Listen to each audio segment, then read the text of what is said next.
Tonight on Tina and Karen Do the Tube, coronavirus, living in the age of quarantine. All right. Hello, Matthew McConaughey for all the ladies out there. How you doing, Marty? Doing well. Welcome to Tina and Karen Do the Tube Quarantine Edition. Tina and Karen Do the Tube, and it's been a while since we've done our last show, hasn't it, Marty? Tina. It's been a while since the last time I even saw you. No, we saw each other on New Year's. That wasn't that long ago. It's 4 months now.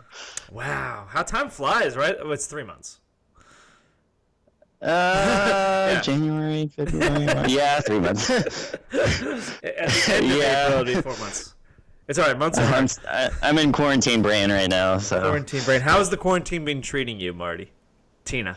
No, see, I'm doing it too. See, it's been so long since I've called you that, it's just hard to do. It's okay. At least, I mean, you can make a connection to from Tina to Marty, but yours is a little bit more. Mine's more of an inside joke. Connection. It's a leap. People don't know it. You don't get it. I actually, just before I went on the air with you, I was talking to my wife about it. She had no clue why I was called Karen.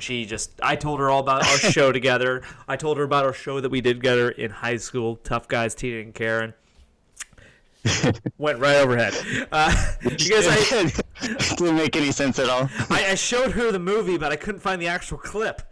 And I explained the colleges and the mascots, and it's all convoluted. I'd rather teach like quantum physics.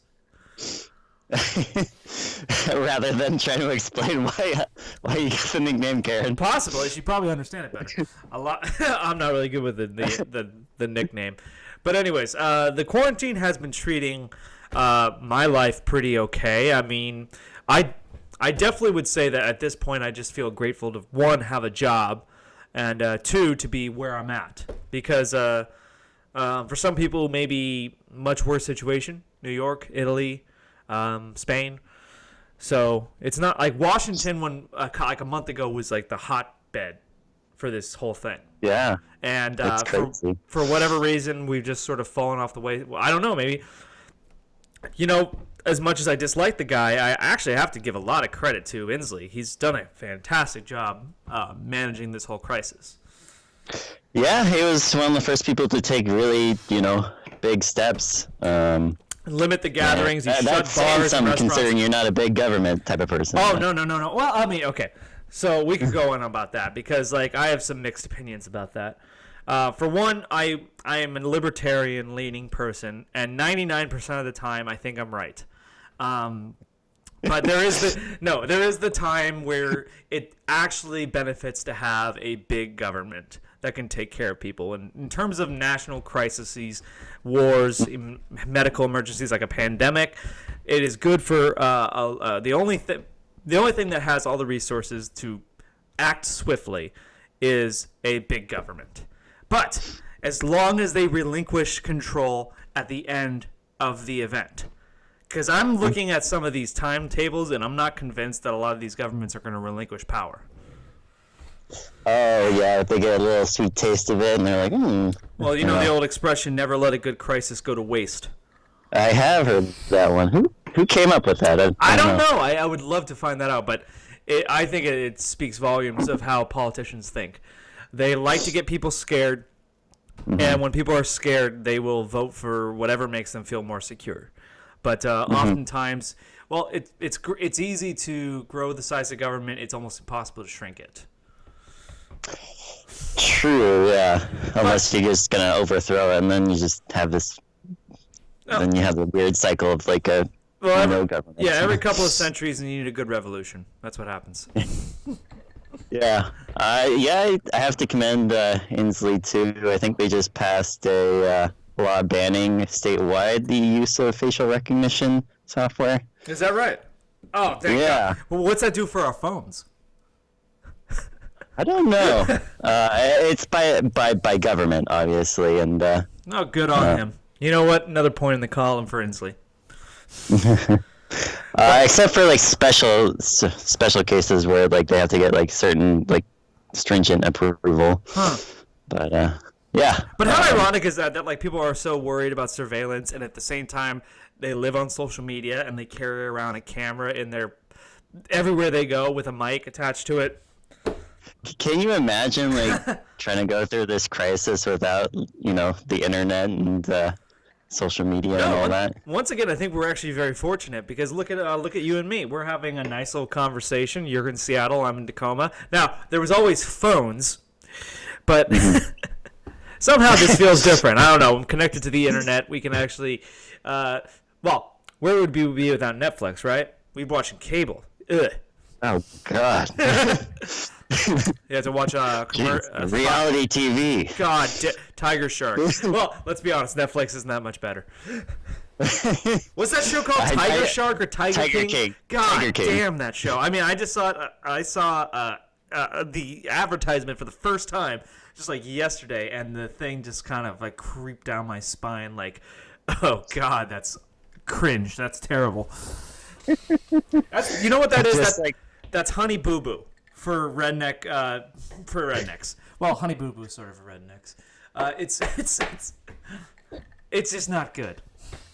I watched the show actually. I finished it a day or two ago. You watched it? Recommend it? Yeah. Yeah, it wasn't as shocking as I think like people are playing it up to be. I'm not surprised about everything that went down. But yes, it is like redneck Honey Boo Boo. Yes, because Honey Boo Boo is so not redneck. But I have not watched it, so the surprise that you're saying I'm in store for, I'm not gonna watch it. It's not me. I don't like that stuff. I actually just started the McMillions documentary on HBO, and I'm really looking forward to finishing that. Oh, series. really? What's that about? It's essentially about how like the first like 10 or 15 winners of the McDonald's Monopoly game that they had, it was basically a scam, and it all went to like the members of like this mafia family. Are you serious? Yeah. That sounds. Yeah. Wow. I didn't know anything about that. So that's on HBO though, right? I don't have HBO. Yeah, I can get you my login if you want. No, totally. And me and Mary will binge watch Game of Thrones a second time or third time, whatever it's been. We've watched that show so many times, but we always skip out on the last 2 seasons. How do you? Just it was actually kind for the writing. So before we moved in together, like we both talked about this. We wanted to say like, hey, we're gonna cuddle up on the couch. We're gonna eat junk food. We're gonna have a lot of fun time just being together, and we're gonna binge watch Game of Thrones. That was what we were looking forward to when we moved in together. We rushed through 6 seasons, and you know what? We don't need to finish it. There is a serious drop in quality in the 7th season, for sure. Oh yeah, it's just the writers just made it. They didn't have any more writing to go off of. They had like a plot line, and they don't have like the skill of writing and like the. From George R. R. Martin. Yeah. So from what I've read, the first 4 seasons are basically almost verbatim from the book. It's copy and paste for the most part. And the 5th season from is supposed to be like it's based on the books, but they take a lot more like liberties with it, yeah. And then the 6th season is almost exclusively the show writers. I'm sure George R. R. Martin laid out them an outline saying like, hey, this has to happen, but it was for the most part entirely by the show writers, and it was decent. Wasn't as good as the first 5 seasons, but it was decent. And then I think what a lot of people said is that like these guys, I forget their names. I think they're called D&D. I don't know their actual names, but they're commonly referred to as D&D. I can't remember right off that, but yeah. But I think what happened was like they were offered like a Star Wars deal, and so they sort of like rushed through Game of Thrones, said, we're done with this. This chapter of our life is over. We don't really care about it anymore. So it feels like lazy. A lot of the storyline is lazy, and the characters get more bland, and there's plot lines that go nowhere. Yeah. it just shows you the art of like wrapping up like a monumental series like that. It actually goes. Probably why. Yeah, go ahead. It's probably why George R. R. Martin has had so much trouble finishing the last like 2 books, basically. I've heard the rumor that he wanted to test out his original ending through the show before he published it. Oh, okay. Now that would have been an interesting. I mean, like I was like, hey, if I here's what I do. I'll let the show pitch my ending, and if people don't like it, I won't put my name on it. I'll just come up with something else. But no, he actually. I remember reading that he actually did give. He told the showrunners the full ending of the Game of Thrones before he had written it. Obviously, he still hasn't written it. So yeah, he had like a map or layout for it. Yeah. So it's not that I don't think that like what would be in the books won't arrive at the same place, but I think it'll be far more fleshed out. Have you read the books at all? I've read the first book. You did? Well, I heard they're pretty long, so it's really fucking long. I mostly read the first book. I'll say that it's not bad. It's just a lot of it is pretty similar to the show. I think they actually go a little more in depth about certain things. Like when I read the book, they go far. I understood a lot more by reading the book. I think it took its time more, and like certain things like that kind of like pass over in the show that you don't really follow. A lot with like Ned's sister and the relationship with Robert. I think as it gets a lot more look in the books. Mm-hmm. Like their conversations between Robert and Ned are more thorough about what happened. The way he writes it too, it's from the perspective of different characters, right? Yeah. It jumps around interesting. From chapter. Like the plot's basically carrying up in the background while you're just kind of like listening to what the inner monologue of these. You got a Bran chapter, you got a Jon chapter, you got a Catelyn chapter. I don't think Ned gets a chapter actually. He's always the sort of like the focus of a lot of these characters, but it's not through his point of view. Yeah. Maybe that's by design. So, in quarantine, you're watching McMillions about the mafia taking over McDonald's Monopoly game. Well, really, I mean, in quarantine, I've really just been trying to set out to finish my 2019 New Year's resolution. Which was what? Finish 1 book and finish 1 video game in 1 year. That's a challenge? Yeah, apparently I couldn't meet that last year. Oh, wow. So, what's your book and what's your video game?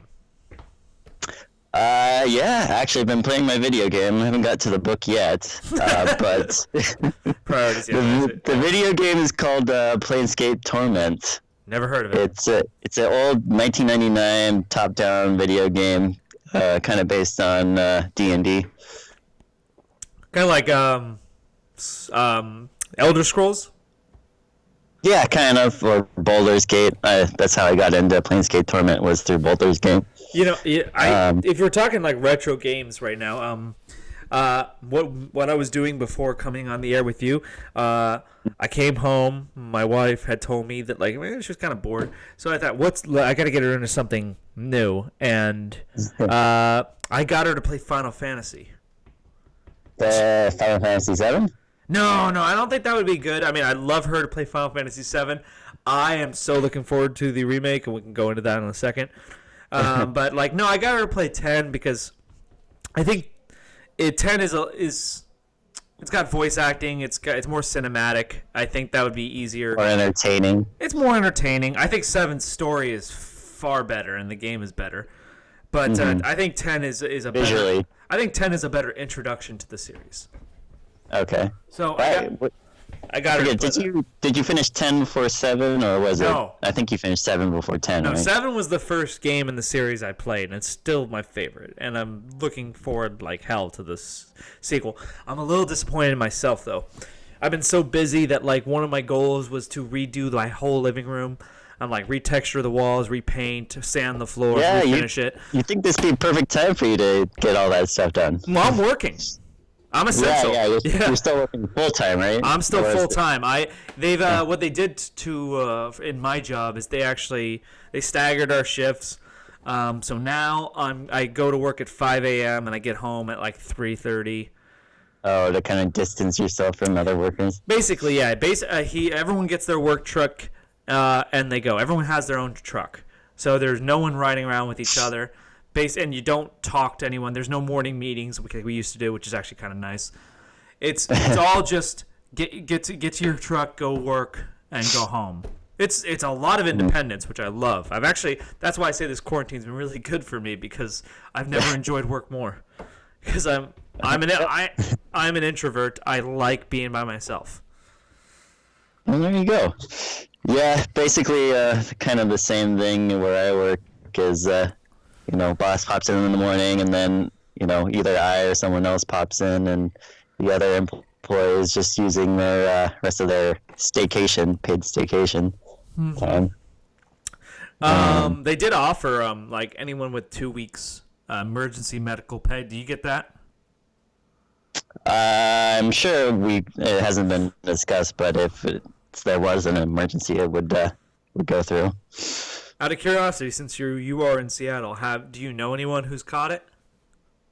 I don't actually. The only person that I've heard, and I should follow up to make sure that was correct, was my boss's daughter's friend said that they caught it. Oh, yeah? But I actually, to expound on that, I think I actually may have caught it at the beginning of February. Really? I had, it came to Seattle first. Yes. And, I know all about the symptoms. Yes. And Makes you paranoid. it just added up to what they were kind of describing it as.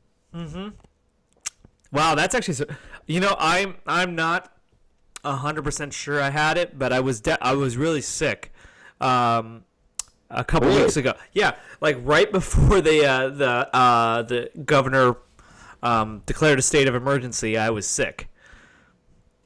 Really? Yeah. When was that? It was beginning of March. That was like the beginning of March. I would say like 3 weeks ago. I was sick. I mean, I even like I had that moment where I knew I was getting sick. Like I started to feel my throat get like really itchy and dry, and I'm like, oh fuck, I'm gonna get sick. And then about 2 hours later, I couldn't breathe through my nose, and I was like, my throat was sore, and god awful. But it wasn't the symptoms of the coronavirus, so I don't know if it was the coronavirus or it was the flu. But yeah, my experience kind of similar, but what happened with mine was so I could feel something coming on like the night before, like that kind of scratchy throat feeling, and then I went to bed, and then I woke up and I was just like a wreck. I was so tired. I wanted to sleep in, and I kind of had like this little short cough, a little bit, but I had so much like fatigue. It was like hard to move. That was actually. But I still went into work because my boss was on vacation. One worker was stuck. He was stuck up north because they had a bunch of snow up there and he couldn't get his car as driveway. And the other worker had his car break down. So I go into work and I'm just like exhausted. So I get there, I sleep for an hour, then I get to work, and then I'm like freezing. So I turn on all the heaters, and if you know me, I'm not going to turn on the heaters. And I turn on the other heat press just to stay warm. And I finished like the day, and I'm just like so tired that I actually go to sleep for like another 2 hours because I didn't think I could drive home. I was that tired, and I ended up getting better after that day. But I never had anything quite like that. And if you know me, I don't have any problem going to work sick. So yeah, but now you really should. I think the fatigue was definitely the worst part of what I had. So I agree with that. Like it kind of came on the same way. My throat was starting to get bad. I felt it wasn't. I didn't have like a lot of mucus buildup, which is also another. That's why I mean, like I was totally congested. I couldn't breathe through my nose at all. So I think if I had anything, it was the flu. But the fatigue did hit me pretty hard, so I don't know. Like, I could barely get out of my chair. And yeah, when I was going upstairs, I had to go like one step at a time. Oh wow, Yeah. that sounds brutal. Well, I hope that you had it. I may have been one of the first patients. Like they said it before, that guy from China that came back to Seattle that officially caught it. They said it probably been spreading for a couple of weeks. Yeah, we'll talk about China in a second too. But like, what I mean by is, I hope to God you had it. You built up the immunity to it. If that's, well, I mean, we don't know how these things turn out. Like maybe it stays in your system and mutates and it comes out later in the year and you're even worse. But as far as I know, like, that's not going to happen. I've read a study from Johns Hopkins University. This virus is a particularly stupid virus. What I mean by that, it's mutating. Did they actually use the word stupid? I'm using the word stupid. It's okay. It's mutating slower than most other viruses. Like influenza. I've heard that too, but the reason they said that was the case was because it didn't necessarily need to evolve. It was so effective already. I don't know if it's that effective. So have you heard that 60% of people are asymptomatic?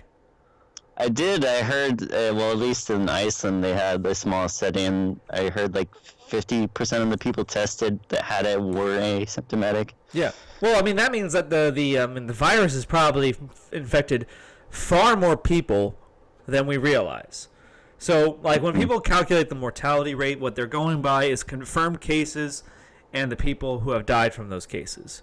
But that totally discredits all the people who have probably contracted it, had little to no symptoms, and just moved on with their lives. So, like, when we heard like 3% mortality, the more accurate number I've heard is like closer to like 0.6% mortality.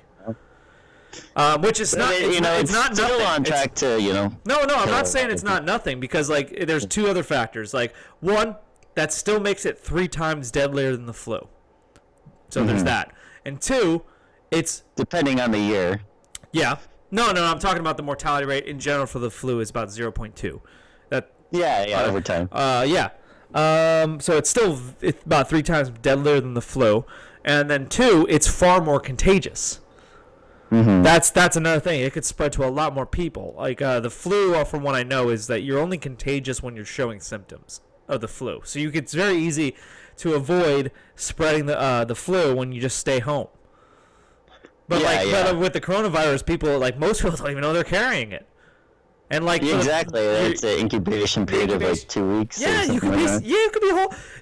You and I both could have it right now. We wouldn't know. All I know is I didn't catch it on my road trip. It's been exactly 2 weeks since I got back from the trip. So you drove to New Hampshire? I drove. I started in Bentonville, Arkansas, home of Walmart, and and ended up in Portland, Maine. It was kind of surreal, because like when I started the trip, there was only a couple hundred cases, and by the end of the trip, there was like several thousand, and multiple states had issued stay-at-home orders. Yeah, I literally went from like Rhode Island was going to shut down their restaurants the next day, to Vermont, which was going to shut down their restaurants that day, to New Hampshire, that was going to shut down their restaurants that day, to Maine, who had already shut down their restaurants. Well, I must say, like, I mean, I am envious somewhat. I've always wanted to go to New England, but I want to go to New England in the fall time. Yeah, that's what I've always heard. That's the best time to go, the fall. Oh, yeah, with the colors and the trees and all that. But... Oh, fuck. That's almost like, I mean, like, I don't know, maybe call me quaint, call me simple, but, like, the most beautiful pictures of towns in America are all in New England. They're in New Hampshire, Vermont, Maine, Massachusetts even, Rhode Island. All of it, like, up there, that far north. That's, if I could retire, I would retire there. Really? I don't know. Actually, northern New Hampshire was really beautiful. Yeah? New Hampshire? Even in wintertime. I would probably pick New Hampshire or Maine. I could see you being a Maine guy, a little Stephen King-esque. I do like Stephen King. I can tell you, driving through the little bit of Maine that I did, it's a little bit more like backcountry, whereas New Hampshire, at least the northern part, was a little bit more kind of, I don't know, luxury cabin, Oh, well, I mean, I would love to go. So I'm envious of that. I'm sorry that you had to go in the worst travel part of the year. Oh, not the year. Our lifetimes. And most people's lifetimes. The last century. Did you? I saw, like, I just looked this up today. Do you know you can get, like, a round-trip ticket to Las Vegas for $40? I know. You know Jeremy Howe, right? He got a ticket to Arizona to see his friends for $30. But, like, he actually went? He did. Why? See, the reason why they're so cheap is no one wants to fly. He was on spring break. Oh, fuck. I don't know why he was flying. But... He's one of those guys. He's one of those, like, spring breakers. Like, he's like, if I get corona, I get corona. Nothing's going to stop me. No, he's not like that. That guy actually ended up coming out and apologizing for that. I know. I do give him a little credit for that, but how stupid is he? Come on. In the moment, he sounded... He sounded very stupid. This is like, I've pointed this video to a lot of people. Don't let anyone convince you that college educated means smart. Do you think he had a college education? Well, he was on spring break. He's probably college educated. Okay. Yeah. So, I mean, that's what I mean. Like, never let someone convince you that college educated means smart. Aspiring SoundCloud rapper. That's what he looked at. Yeah. That's a good call. Oh, man.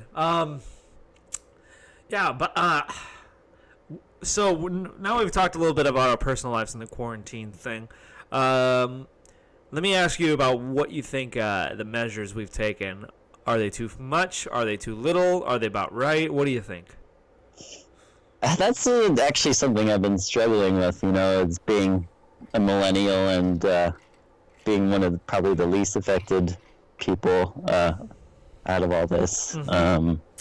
It's been trying to balance, like, are we doing too much? Are we doing too little? And where's, like, the nice sweet spot? And I was all over the map on this.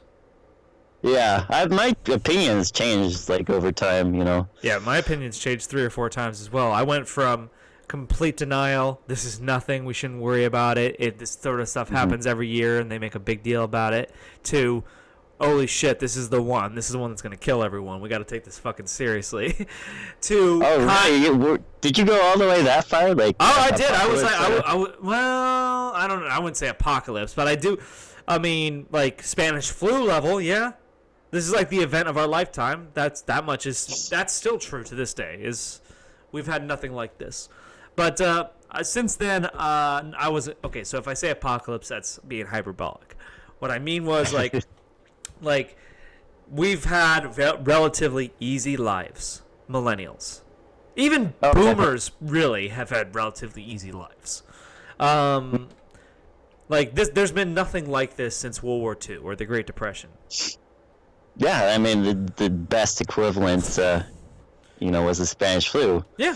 And that was, most people aren't alive from that time. No.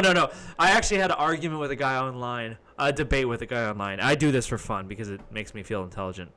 But this guy, like, tried to say, like, hey, we should have been more prepared. Like, I mean, like, this totally is foreseeable. I said, this is not foreseeable. This has never happened in any of our lifetimes. It's like, dude, do you know the Spanish flu? He didn't say dude. I just paraphrasing this guy. He sounds stupid. He said the Spanish flu. I said, yeah, the Spanish flu existed. That's about as useful to us as knowing the Black Death existed. Like, okay, that doesn't mean anyone in our lifetimes has experienced anything like this.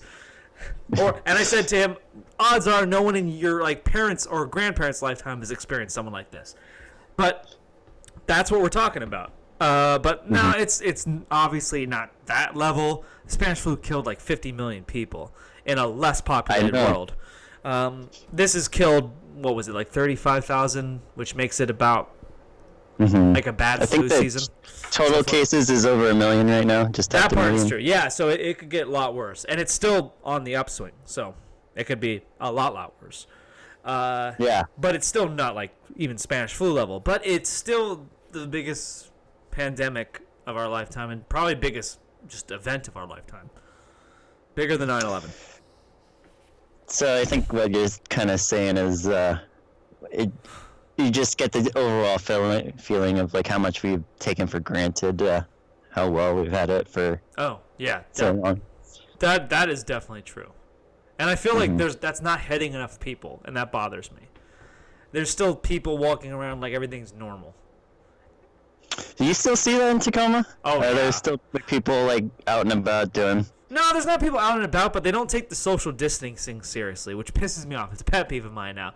They're like, you're walking down an aisle in the like grocery market, and you'll sort of stop to let someone by, and you'll sort of like kind of like squeeze and make sure you're not looking at it, and then there are people just walk right by you, like it's nothing.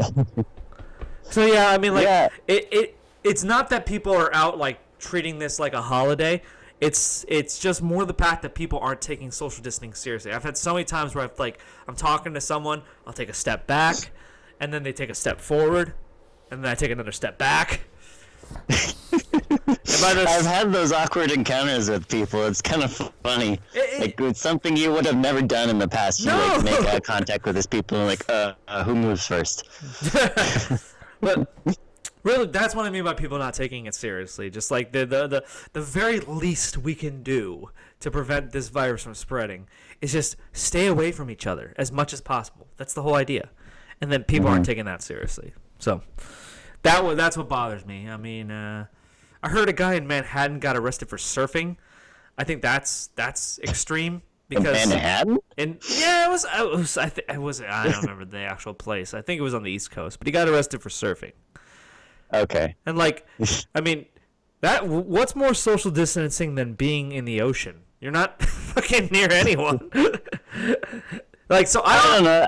I think I heard something along those lines, and my like counterpoint was like, well, if everyone just thought that, then everyone would just go back to the beach. I agree with that to a certain point, but like, I'm not saying that we can't go outside and enjoy life, because like if you want people to not take this quarantine seriously, the best way to do it is to force them in their homes and not let them leave, because I guarantee you that's not gonna last. You're not gonna force people in their homes, especially Americans. No, fuck no. Like people are just gonna start going out. They're not gonna take that. Like you can tell someone to quarantine for 2 weeks, 3 weeks, but they have to have a timeline. You can't just say go home, stay in your home. We'll tell you when you come out, maybe months later. That's never gonna work.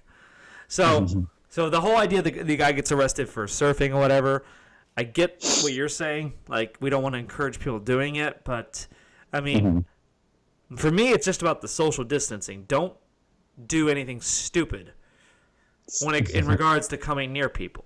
But if like my wife and I, we went to Mount Rainier, just to get away. There's nothing wrong with hiking, right? We're still going out, but we're being very cognizant. We're not going to go near anyone. We're not going to look at anyone. We're going to stay away from everyone. I don't think there's anything wrong with that. So.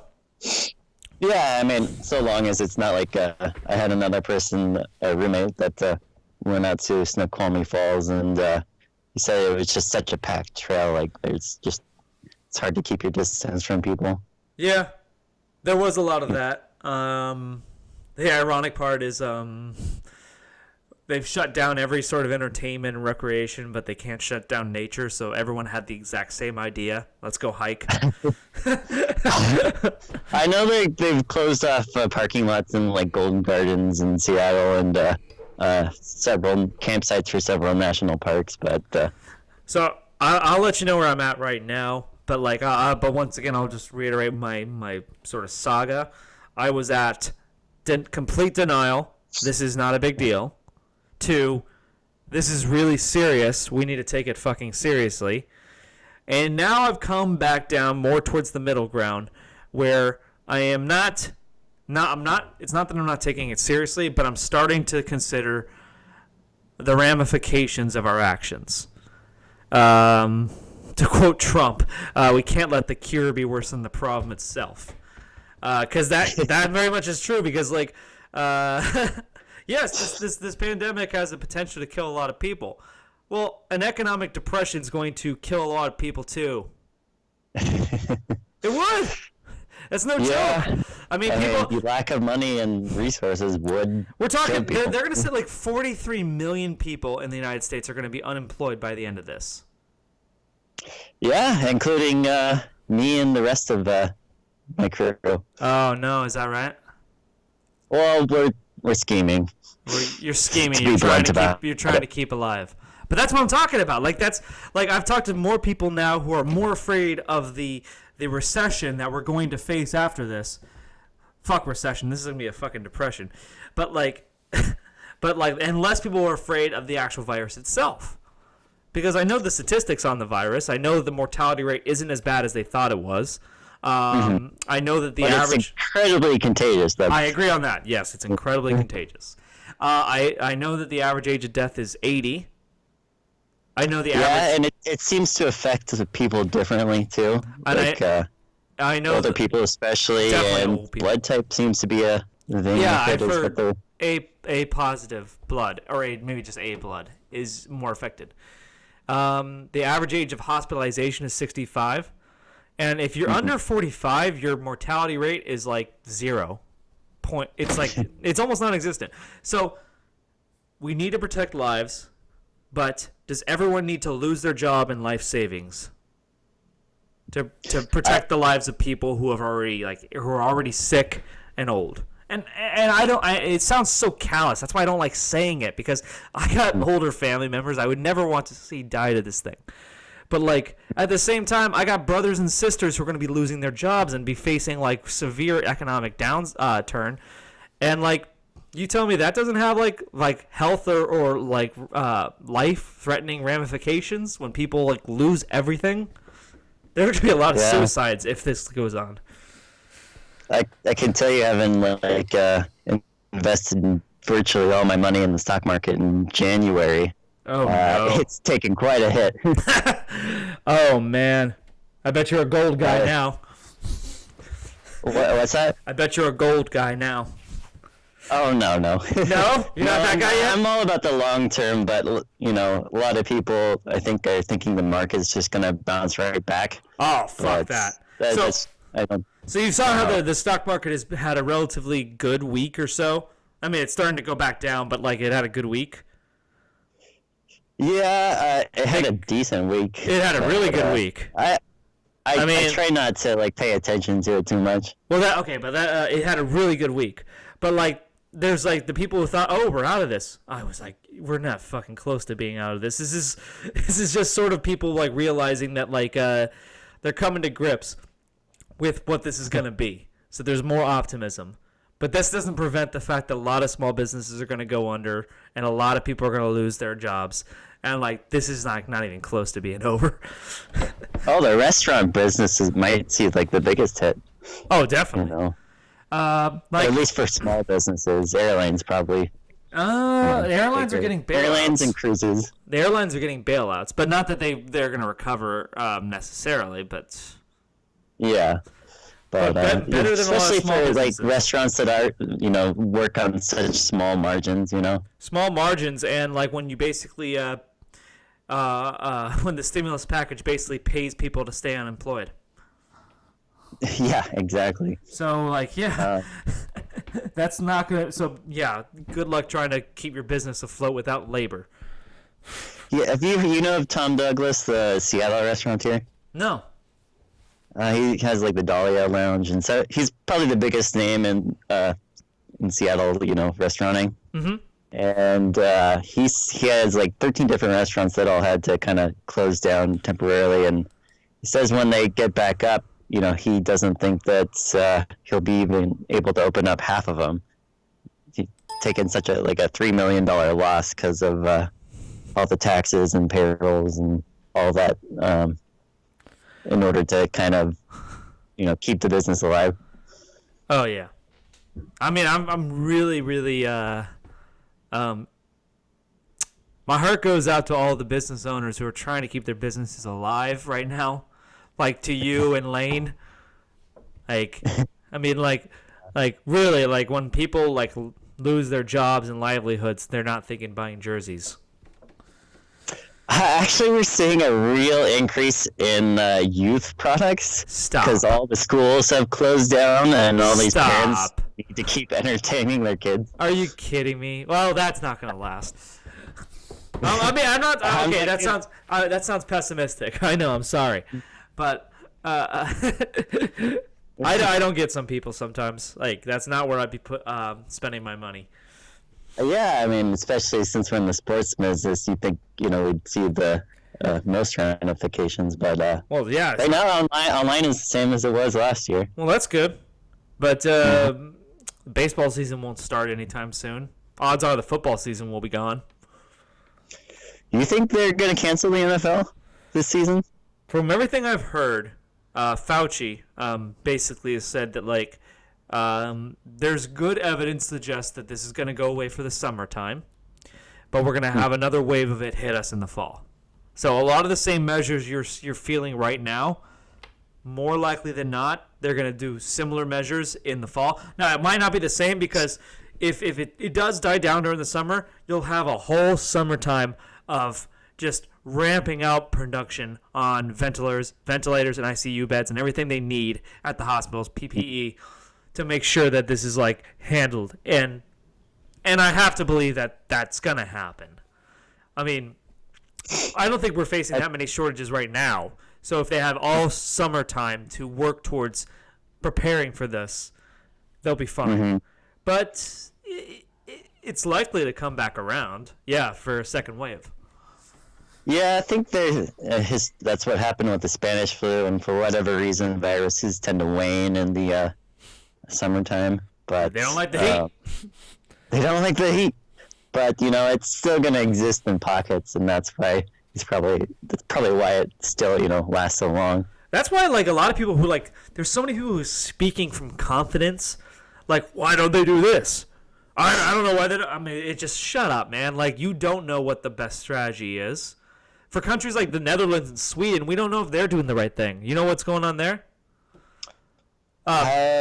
Did they shut down their economy? No, not at all. Is that what happened? Not at all. They took a complete opposite approach to Italy, Spain, Germany, United States, China, everyone. They basically just said, you're over 65, you're quarantined. Everyone else, they go by. They're doing that measure where they try to infect all the healthy people, right? They're trying to get everyone sick as soon as possible, build up the immunity, and that's fine. So, we think that this lockdown is the best measure. We don't necessarily know that's true because from what I think I read, the Spanish flu, the second and third waves of the Spanish flu were deadlier. They were deadlier than the first wave. So should we be actually building up our immunity now? Let's make sure everyone gets as sick as possible right now so that they can get their immunity and be fine for it. But I mean, there's also arguments against that because you're right. Mm-hmm. Medical resources are limited. So if you basically have everyone sick all at once, that's going to put a huge strain on the system. But the Netherlands and Sweden, I know those two countries basically took the approach, we're not shutting down anything. Everything's business as usual except for people who are over 65. You stay home. I know Britain had discussed doing that too, but I forget what the reasoning was why some countries aren't taking that approach. I don't know. I mean, I think it's a little different for countries like Sweden because no one they're so much smaller, They're so much smaller, and no one travels to Scandinavia in January. So were they hard hit? No, because no one fucking goes to that place in the winter. That's stupid. People are going to Italy and Spain and warm places. Fuck. Yeah. California. That's where it spread. It didn't spread in Scandinavia because no one went to Scandinavia during the winter time. They went to Italy. They went to Italy, exactly. I saw a ticket to Rome for $200. $200? It was $260, but that's still. I don't think you can actually travel there, can you? No, it's been shut down, but that's what the cost would be. The last time I checked, it was $260 for a round trip to Rome. Which is. Oh my goodness. I know. It's such a shame. I think that there's going to be two celebrations, though. There's going to be the celebration when all these measures, these quarantine measures are lifted. There's still going to be the social distancing. Life won't go back to normal. But but there'll be a small sort of recovery, very small. People will be happy that they can leave their home and act like things are normal, but things won't be normal. But when the vaccine is developed, then there's going to be a huge positivity in this country. It's going to be the Roaring 20s 2.0. 2.0. So we're gonna head towards the Roaring 20s, right, for another huge financial collapse in the. Oh yeah. History is cyclical, man. History is cyclical. Like, so a lot of people don't know this, but like there was a stock market crash in 1920. Now everyone knows about the stock market crash of 1929 that caused the Great Depression, and that people know that because it was a depression. It lasted for like 10 years. It was terrible. It took a world war in order to. Exactly. So but here's what lesser people know. In 1920, there was a steeper drop off than in the Great Depression, but the recovery was so fast that it was like a year and it was done. Recessions were like before the Federal Reserve. Recessions were the norm. Every couple of years you have one. It sort of corrected the market, but the general trend was 3% growth every year. Yeah, over time. Yep. Now we're in this boom-bust cycle where we basically have long periods of growth and then huge collapse. Yeah, like we just had the longest bull market in history, 11 years. Yeah, right? That's right. I think last year, when I was talking to my financial advisor, was the first time they saw all 8 stock sectors up positive in 1 year. Mm-hmm.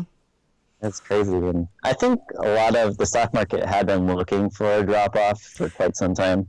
Yeah, a lot of people I've seen say the price to earnings ratio was disproportionately high, which meant that it was overvalued. And, people starting to make money on, problems like these. So you heard about that, I think it was Bill Ackerman, that one hedge fund guy who yeah. I turned like $30 million into like a couple $1 billion just by shorting some stocks.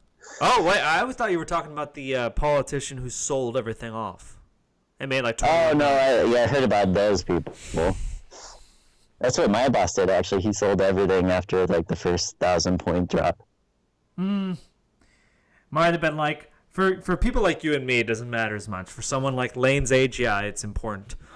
Because you and I are both in it for the long haul. We're not looking to sell anytime soon. So as long as nothing like, in general, we know things like appreciate about 7% in the stock market, over 3% just in general.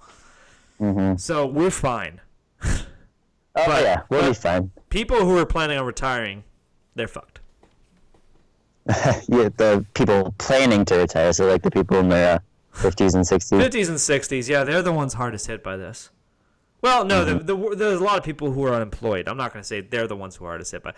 I'll say this. The people hardest hit by this are 80 and 90-year-olds who are dying. Well, we've talked about the economy enough because that's not what this story is about. It's about where do we go from here? Well, it's about Netflix. It's about what's there to watch because everyone's stuck at home. Well, okay, so you said McMillions. Like, is there anything else you've been binge watching? I've been watching a lot of YouTube comedy things. I've been watching a lot of Norm Macdonald. Oh, you like Norm Macdonald? I actually went to see him live in February. No way. Okay. Yeah, it was awesome. I mean, I love his jokes on the word retarded. I don't know that bit. I might want to watch it on the internet, but the word itself makes me laugh. But he was actually just voted the best by just like a group vote by the best stand-up comedian amongst it was like the March Madness of comedians, and he was voted the best. Stop. Yeah, over what's his name? Oh God, I can't remember. Is this all time or current? Who? Is this all time or current? All time. Okay, I don't believe that for a second. I mean, maybe it might be current. I'm not no, but sure. I just kind of saw his name in it. Okay, but I mean, even if it's current, that's a stretch. I mean, yeah, I think he's funny. I've seen some of his SNL bits, and I think they're hilarious. But the thing that I he's actually the best, mostly watch him outside of SNL. well, I know him mostly from SNL. But even then, like, to say that he's the best stand-up comedian ever, I mean, I would put Dave Chappelle, Bill Burr, Louis C.K., Kevin Hart. Hold on. What? I think, let me refine best stand-up comedian. I think best improv comedian. Oh.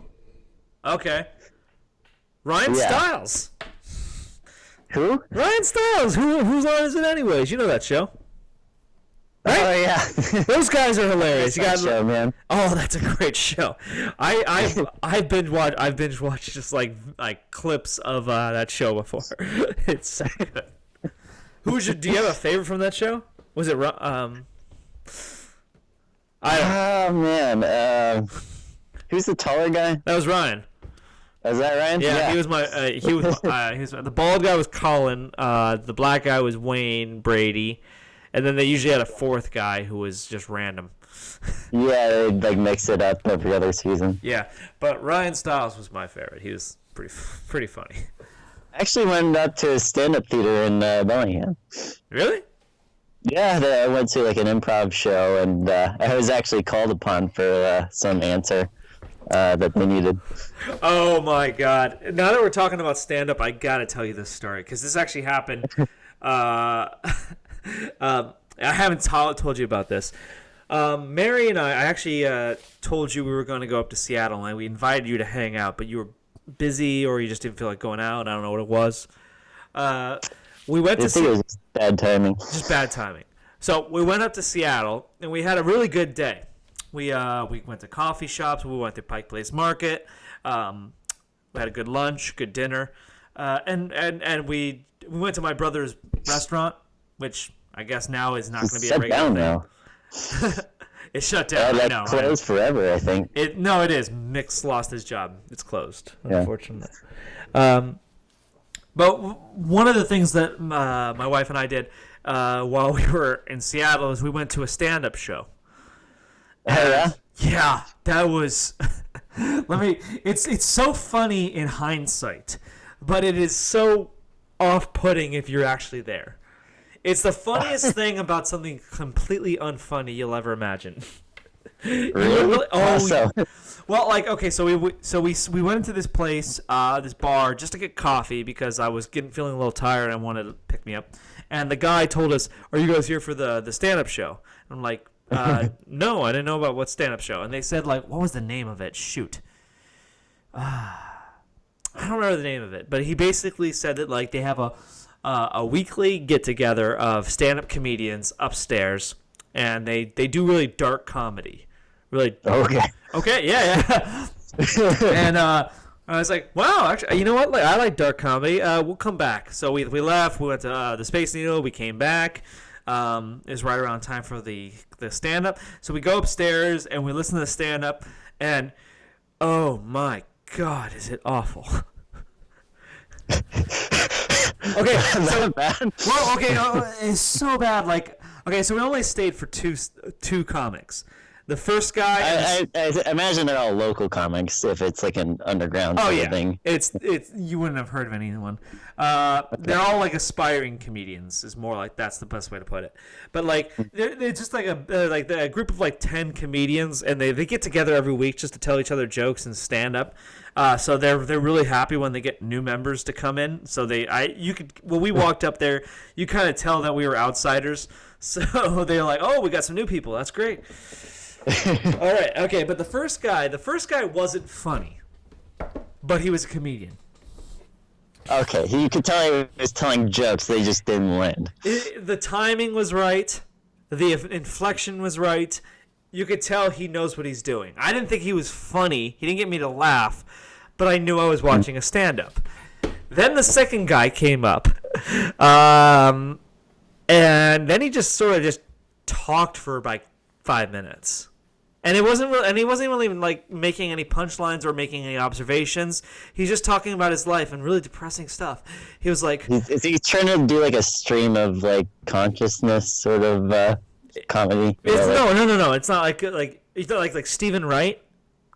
Mm-hmm. Where Stephen Wright, his whole bit is like, my life is so bad, but he makes punchlines, he makes jokes out of how bad his life is.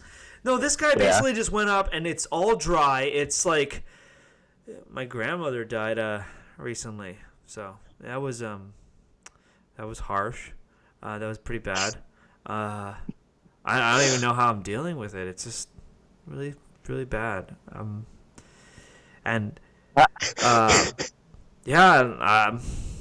don't know. It's just, she died. I miss her. I really miss her. Okay.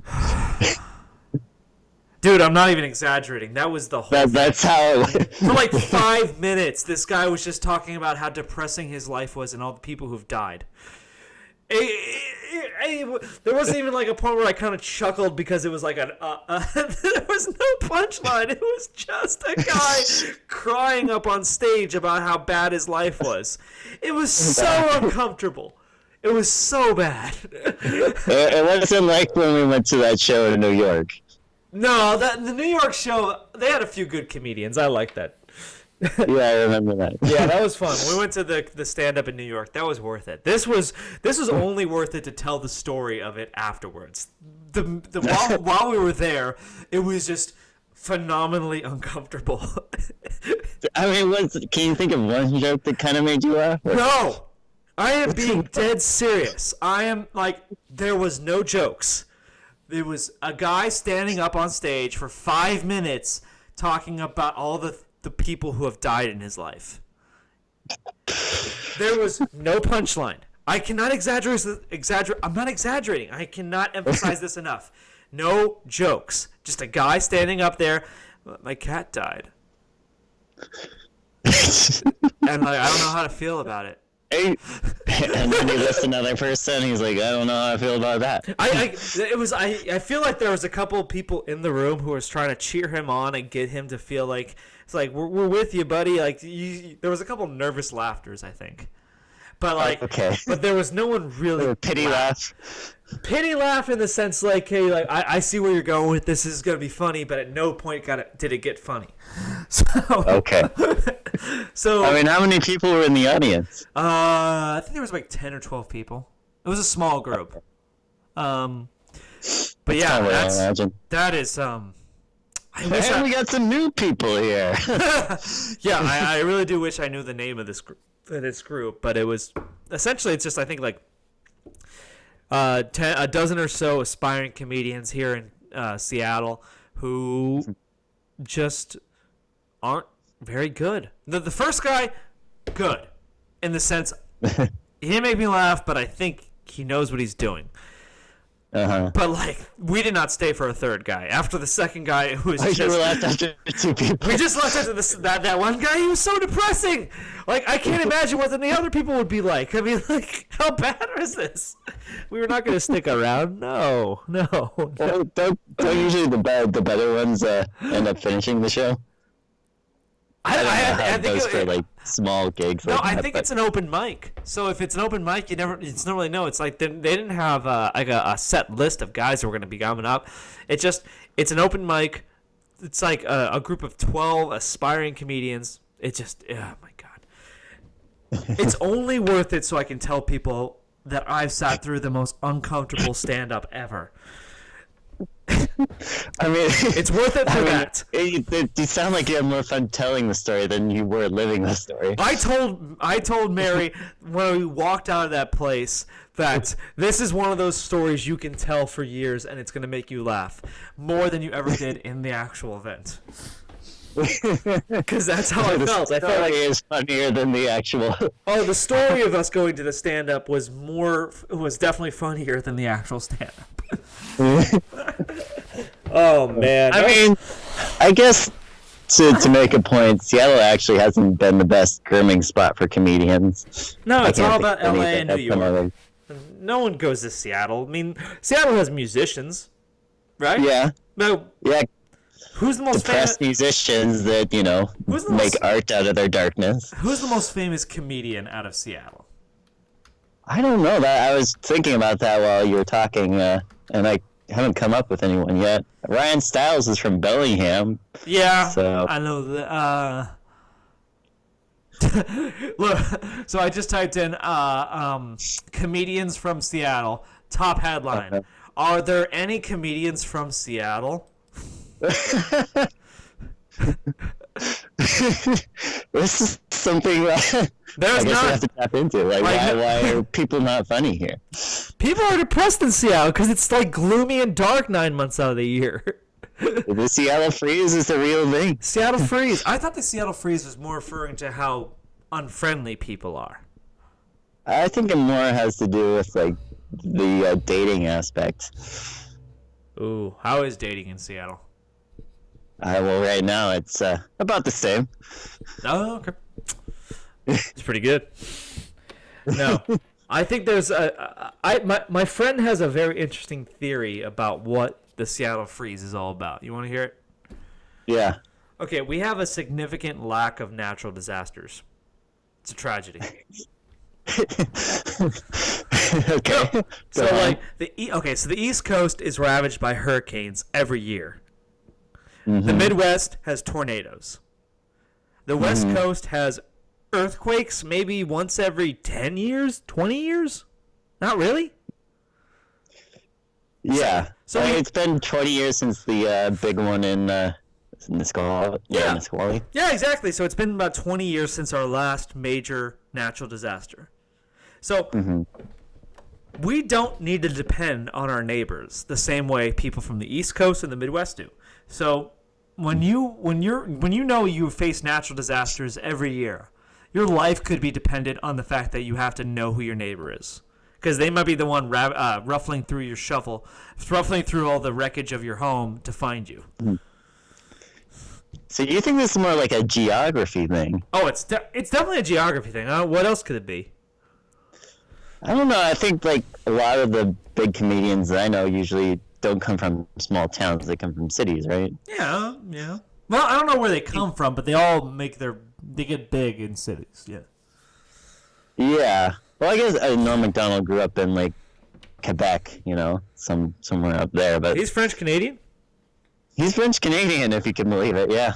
It kind of looks that way. He just doesn't have that accent. He's got the Jufro. Probably 'cause- I would have guessed he was Jewish. Most comedians are Jewish. So, and he's got like curly black hair. I would have assumed he was. he's actually Polish, I believe. What's his name? McDonald? Yeah.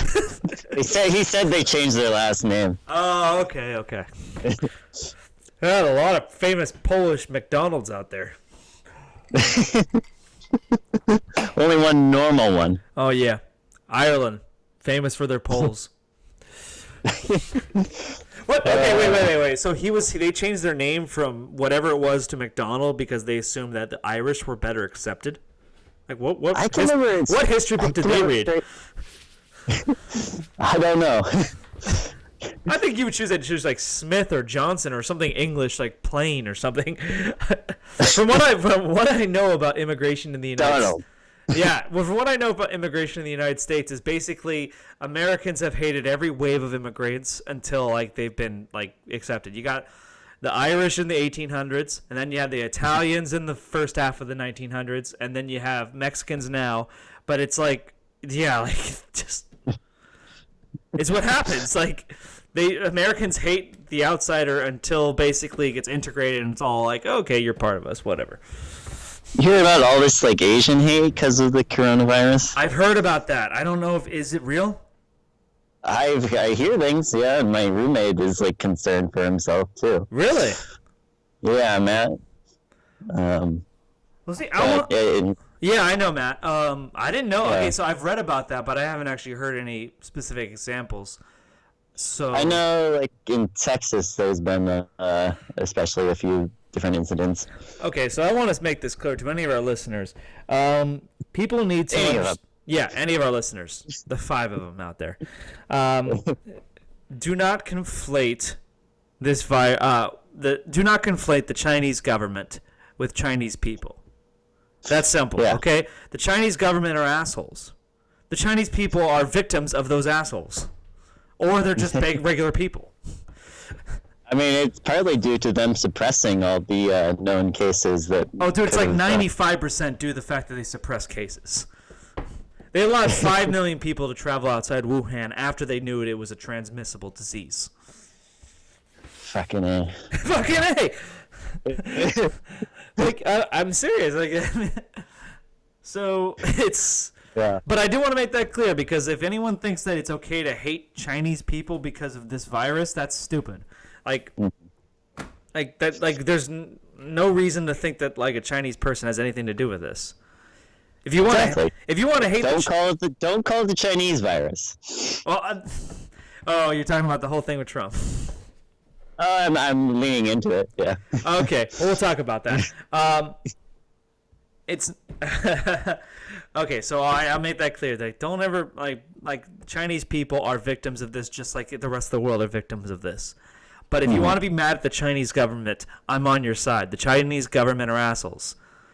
They just kicked out all American journalists. They did. They fucking okay. Like I know a lot of there's I see a lot of people defending China, and they're saying stuff like I can't believe you believe all that American propaganda that this is a Chinese virus, or that this that we suppress the dude. Okay, so which is more likely?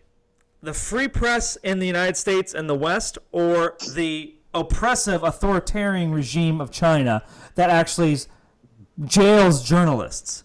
Which one's more likely to hide information? Free press, jail journalists. Free press, jail journalists.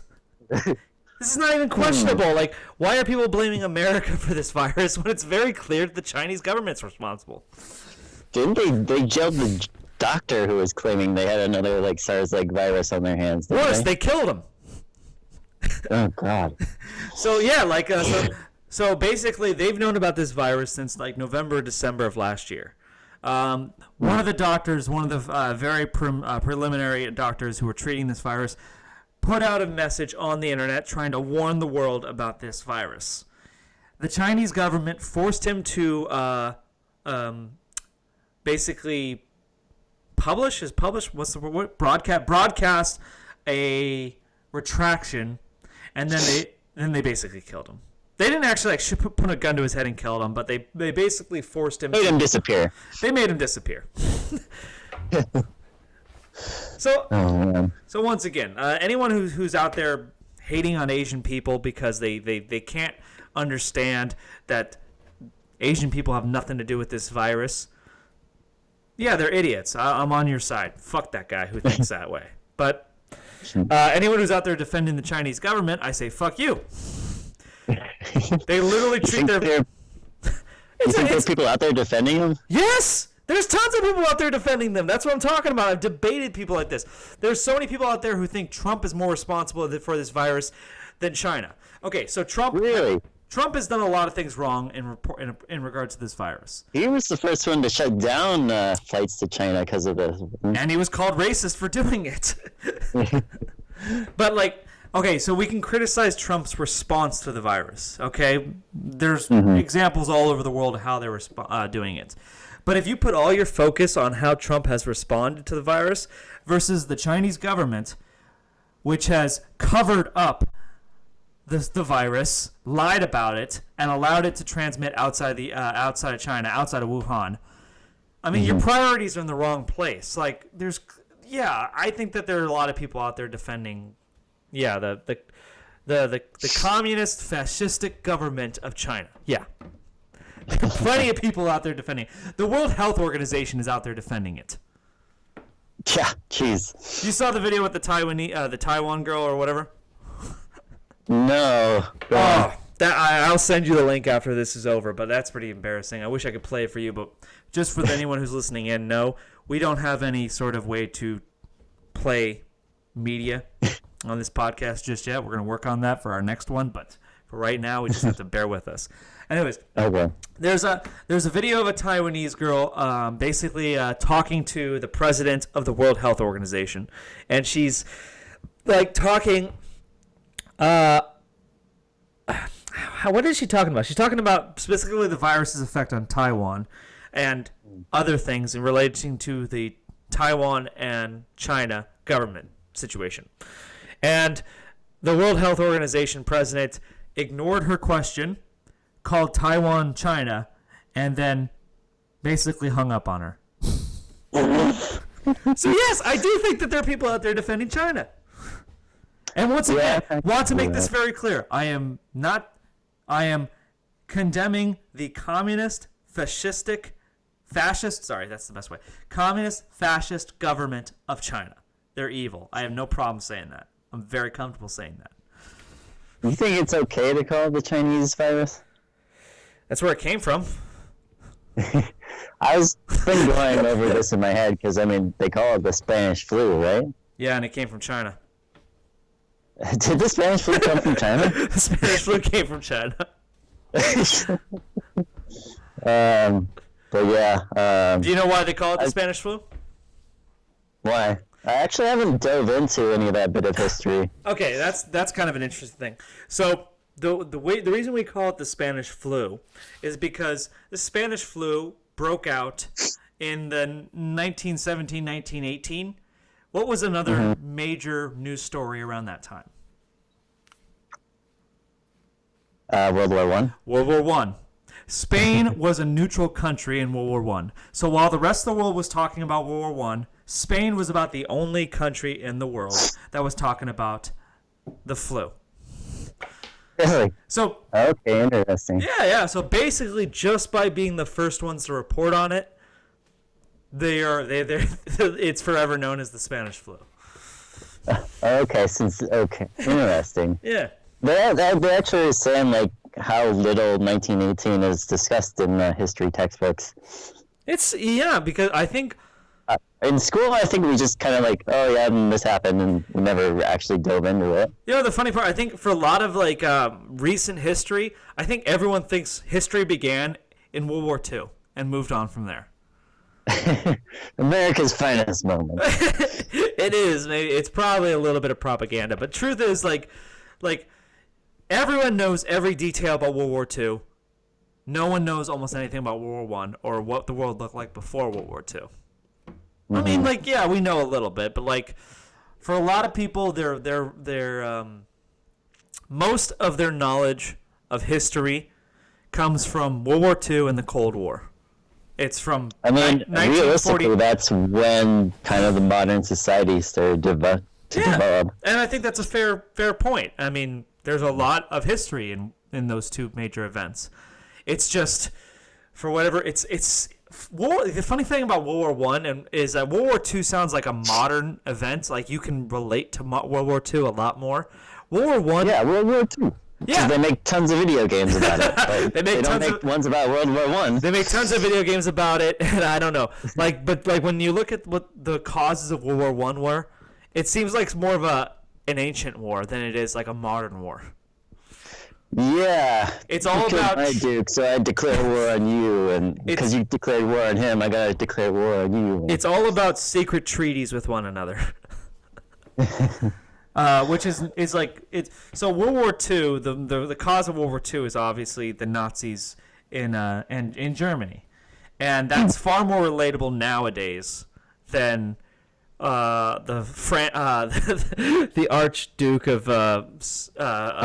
Franz Ferdinand. Franz Ferdinand of, where was he from? Czechoslovakia. Or he was killed by a Serbian nationalist. Let's say that. I know that much.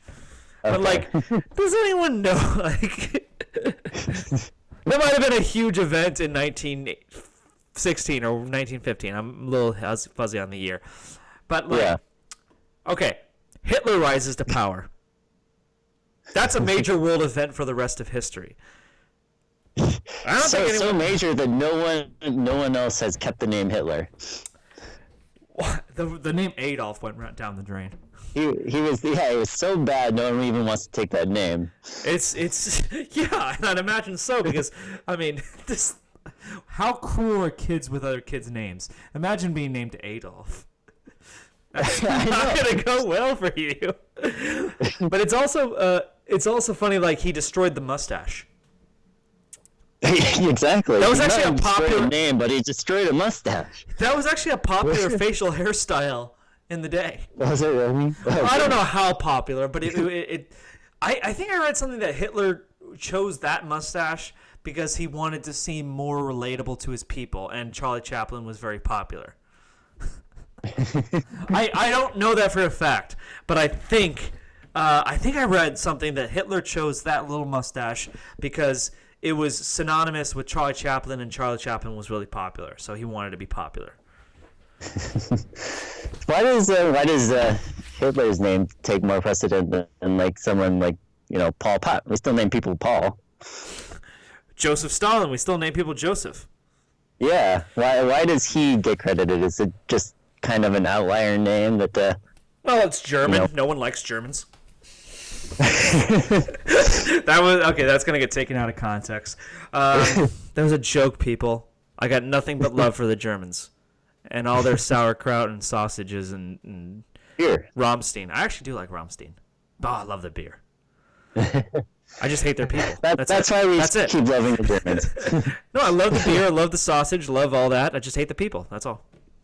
Nothing against their culture. It's nothing against their culture. I just don't like anything about them. Their values, their music, all that. No, I'm just kidding. Hey, do you like Rammstein at all? You have to remind me what it is. I'm going to send you another link after this, and it's going to be a really cool song. You're going to really enjoy it if you like rock music. Hey, okay. Marty, it's been about an hour or so. Okay. The funny part is, just for those who are tuning in, we actually had 3 or 4 articles ready for discussion. I don't think we touched on any of them. We never got to any of it. But I'm going to be honest with you, because I said I picked those articles at random because I didn't know what to talk about for this podcast, and I just wanted to be prepared. Okay. It ended up being like a... I don't want to... What do you think? I ended up being a pretty decent discussion without any sort of groundwork. I know, as it usually goes this way if we haven't talked in a while. Yeah.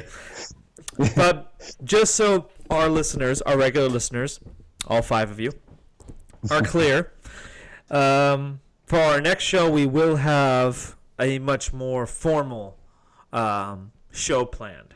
Not that we won't have fun, but we will have prepared topics. This is just to let you know what we've been up to. Yeah, well, it's the time of quarantine. It's what we talk about, and plus, Teen and I haven't talked in like 4 months, so 3 months. I did it too. I fucking did it too. All right. Hey, Teen, you have any final words? Stay safe, you guys. Practice social distancing, and don't get too bored. Boredom's the real killer. Yep. I would say do whatever you have to keep your mind occupied. There's tons of free courses out there right now to learn everything you can about history, science, culture, politics, whatever you want to learn. There's tons of shows on Netflix. They're all good to watch. McMillions, people. McMillions. I'm going to look that up. If you send me your login information, I want to check that out. And okay. I actually got Mary into The Office, finally. Oh, fine.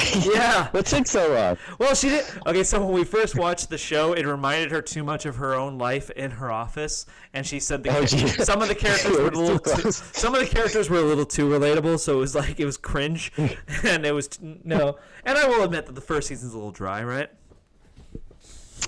I haven't rewatched The Office that much. But anyways, so people, if you're going through this quarantine with a loved one, then great. If you're all alone, try to reach out. There's internet groups. There's tons you can do. And for the most part, stay safe, stay away from each other, and be aware of what's going on. Just when you go into the grocery store, don't act like everything's normal. If you see someone walking in front of you, give them the space to create a distance. So if it doesn't feel awkward, you're not practicing it right. That is beautiful. So for Tina and Karen do it the tube, I am Karen. This is Tina. All right, we'll see you soon. Hopefully in the next week or so. See you guys later. Bye.